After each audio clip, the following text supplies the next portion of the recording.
অম্বল। বাঙালি খেলেও অম্বল, খাওয়াতেও অম্বল, আর খাওয়ার পাতেতেও অম্বল। বুঝতে পারলেন না তো? এই আমাদের বাঙালি রান্নাতে শেষ পাতে কিন্তু অম্বলের একটা বিশাল গুরুত্ব আছে।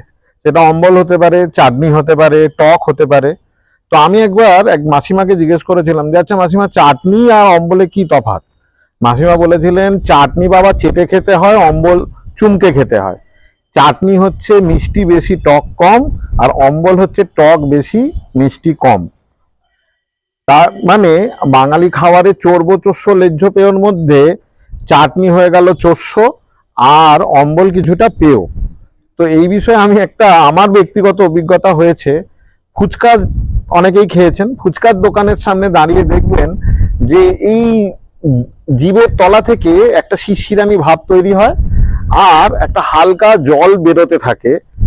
অভাবনীয় একটা লোভনীয় স্বাদ যেন অদ্ভুতভাবে নিজে থেকে আগেই তৈরি হয়।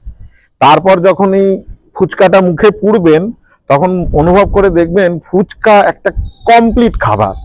যেমন চর্বো, যেমন চোষ্য, তেমন লেজ্জ, তেমন শেষে টক জলটা পেয়। আর ফ্রিট ফুচকাটা সব থেকে সুস্বাদু হয়। এই বিষয়ে একটা কথা বলে এই গল্পটা শেষ করি। সেটা হচ্ছে যে পথ চলতি যদি গরমের শুরুতেই আম কিনতে হয়, তাহলে ওই ঠেলা থেকে যখন আম নেবেন, কেটে রাখা আমের ফালিটা মুখে দিয়ে কখনো কবুল করবেন না যে ওটা খুব মিষ্টি। বলবেন একটু টকের দিকে, আর মনে মনে বলবেন সুইট, ভেরি সুইট। তারপর সুবিধা বুঝে 2-2.5 কিলো কিনে নিয়ে বাড়ি ফিরবেন, দাম দেখবেন অনেকটাই সস্তা পড়বে।